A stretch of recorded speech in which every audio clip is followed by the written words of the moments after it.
ये कहानी प्राचीन काल की है। उस समय उज्जैनी नगरी में एक राजा राज्य करते थे। उनका नाम था आदित्य सेन। राजा आदित्य सेन न सिर्फ बहुत बहादुर थे, बल्कि उतने ही ज्यादा प्रजा के प्रति विनम्र और उदार थे। वो प्रजा का बड़ा ख्याल रखते थे। उनके राज्य में सभी संतुष्ट थे। एक दिन अपने कुछ सैनिकों और मंत्रियों के साथ आदित्य सेन शिकार पर निकले। एक शिकार का पीछा करते करते राजा आदित्य सेन अपने साथियों से अलग थलग हो गए। राजा रास्ता भटक गए थे। उन्हें रास्ता नहीं सूझ रहा था कि उन्हें किधर जाना है। राजा आदित्य सेन का बुरा हाल था। भयानक जंगल में किधर जाएं? उन्हें रास्ता नहीं सूझ रहा था। वो थकान के साथ ही भूख और प्यास से भी बेहाल हो रहे थे। उन्होंने मन को शांत किया और एक घने पेड़ के नीचे बैठ गए। सोचा कुछ देर आराम करने के बाद दोबारा रास्ता तलाश करूंगा, और यह सही उपाय भी था। शांत मन और मस्तिष्क से समस्या का निदान अक्सर हो जाता है। सैनिक और मंत्रियों को भी राजा की चिंता हो रही थी। वे उन्हें तलाशने लगे। काफी तलाशने के बाद भी जब राजा का अता पता नहीं चला, तो सैनिक और मंत्री ने यह सोचते हुए राजधानी की राह पकड़ी कि शायद महाराज सीधे वहीं पहुंच गए हों। सूरज डूबने को आ गया। राजा शांत मन से उठे और घोड़े के आगे जाकर प्रार्थना की मुद्रा में उससे कहा, मेरे प्यारे अश्व, तुम्हारी समझदारी और स्वामी भक्ति के किस्से दुनिया भर में मशहूर हैं। तुम ही अब मेरी समस्या का निदान करो और मुझे इस वीरान और बियाबान जंगल से बाहर ले जाने का रास्ता निकालो। अब तुम्हारे और भगवान के सिवा मेरा कोई भी खेनवार नहीं है। ये कहने के साथ ही राजा आदित्य सेन घोड़े पर सवार हो गए।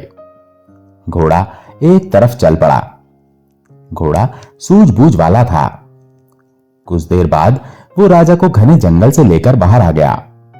राजा को थोड़ा सुकून मिला कि अब संकट की घड़ी टल गई है।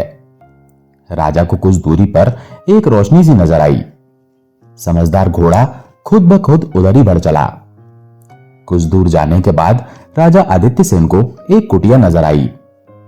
ये देखकर राजा मन ही मन प्रसन्न हो गए। वे घोड़े से उतर पड़े। जब समीप जाकर देखा तो पाया कि वो एक आश्रम था। उन्होंने द्वार पर खड़े होकर मदद के लिए आवाज लगाई, अरे कोई है? मैं एक भटका हुआ राही हूं। क्या मुझे रात भर के लिए यहां शरण मिलेगी?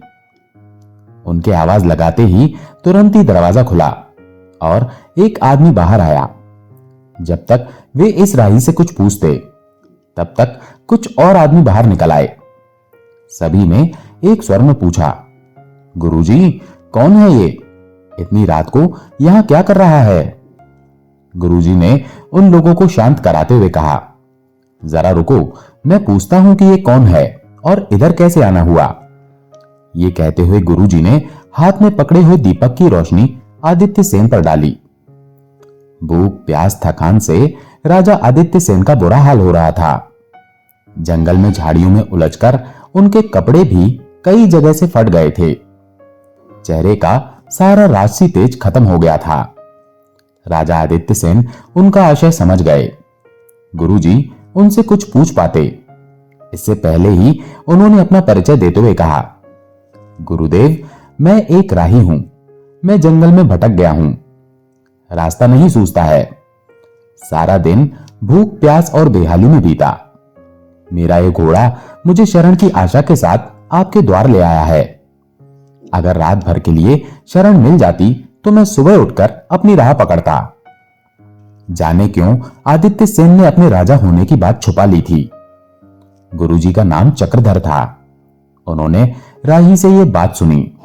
वे समझ गए कि यह व्यक्ति मुसीबत का मारा है। इसे शरण देना उनका नैतिक कर्तव्य है।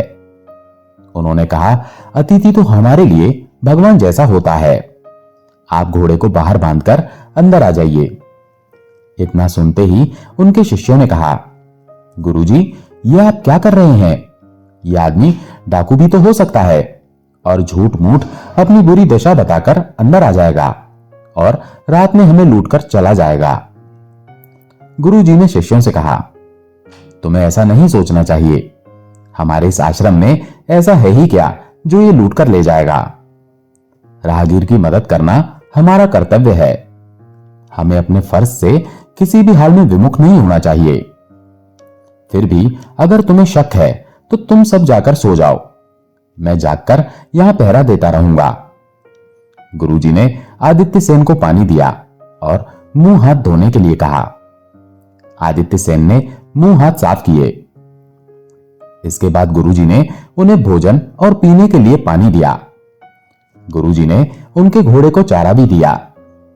जब आदित्य सेन भोजन कर चुके तो गुरुजी ने उनसे कहा, अब आप निश्चिंत होकर सो जाइए।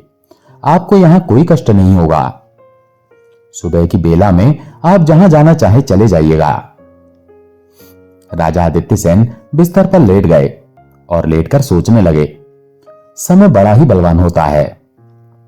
वो कब किसको किस दशा में डाल दे, इसका पहले से कुछ भी अंदाजा नहीं होता है।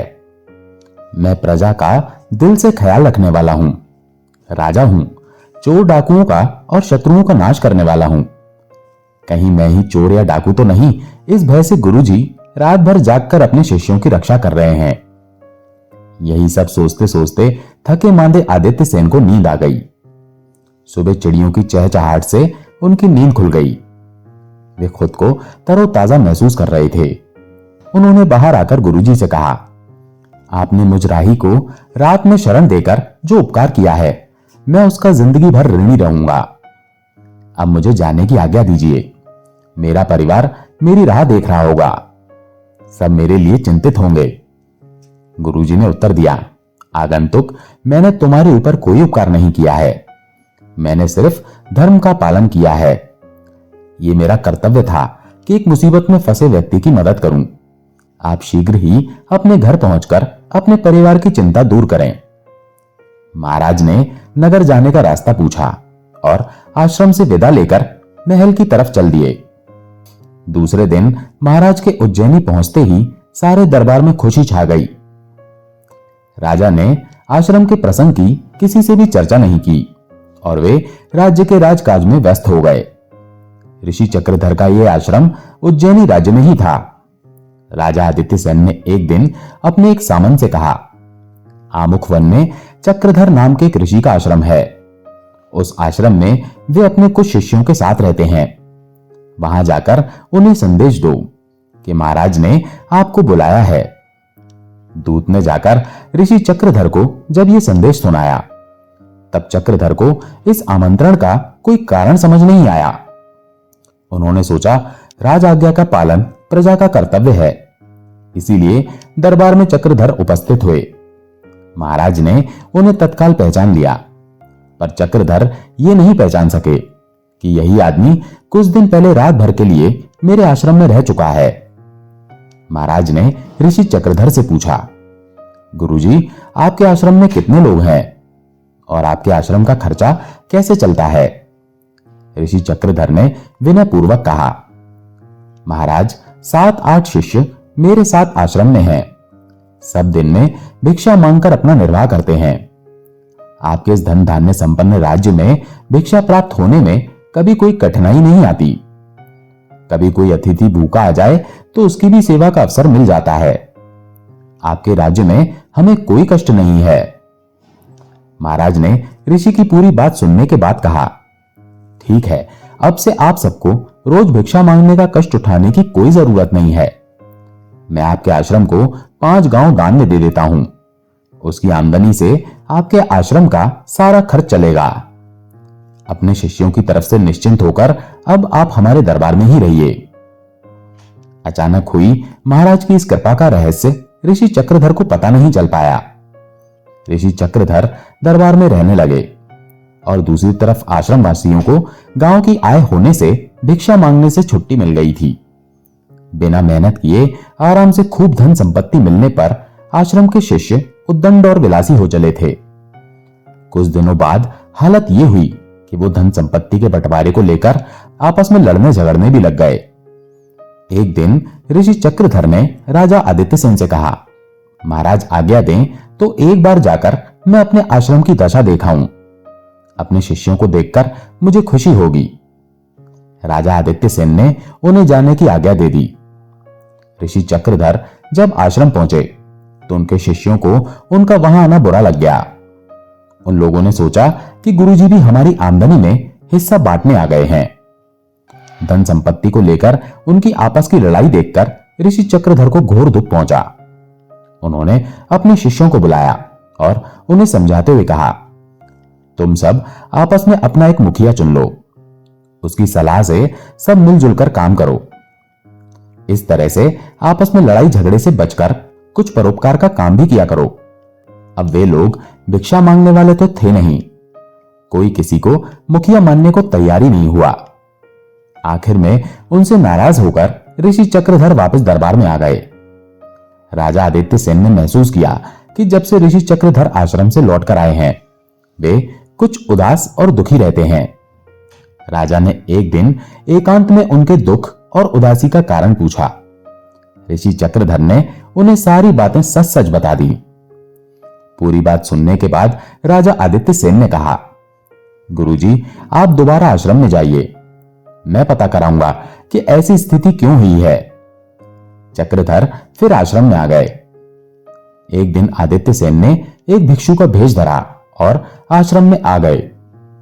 भिक्षा के नाम पर आश्रम वासियों ने फटकारते हुए कहा, भाग जाओ यहां से, भिखमंगे कहीं के, तुम्हें कोई भिक्षा नहीं मिलेगी। ऋषि चक्रधर ने यह सब कुछ अपनी आंखों से देखा, लेकिन तत्काल कुछ कह नहीं सके। भिखारी जब फिर भी ना हटा तो एक आश्रमवासी उसे मारने के लिए दौड़ा। तभी अचानक भिखारी ने अपना ऊपरी फटा कपड़ा उतार फेंका। अब वो एक राजा के कपड़ों में सामने खड़े थे। राजा को देखकर शिष्य घबरा गया और वहीं ठिठक कर रुक गया, मानो मूर्ति बन गया हो। वो फटी फटी आंखों से राजा आदित्य सेन को देख रहा था। राजा आदित्य सेन ने उसकी तरफ ध्यान दिए बिना ऋषि चक्रधर से कहा, गुरुजी, मैं राजा आदित्य सेन स्वयं इन सबकी परीक्षा लेने आया था। यह स्थिति देखकर मुझे बहुत दुख हुआ है। सहज मिली हुई संपत्ति और गुरु के अभाव में ये सब शिष्य विलासी और उद्दंड हो गए हैं। जैसे प्रजा की देखभाल के लिए राजा का होना जरूरी है, उसी तरह आश्रम में गुरु का होना जरूरी होता है। आपकी शिक्षा के बिना ये सभी शिष्य भटक गए हैं। आप आश्रम में रहकर इन्हें ज्ञान दें, इन्हें सन्मार्ग पर लाएं, इनका चरित्र सुधारें। ये बातें कहकर राजा आदित्य सेन आश्रम से चले गए। ऋषि चक्रधर फिर से आश्रम में रहने लगे थे। दोस्तों, आशा है ये कहानी आपको पसंद आई होगी। अगर पसंद आई हो तो वीडियो को लाइक करके चैनल को सब्सक्राइब जरूर कर लें। धन्यवाद।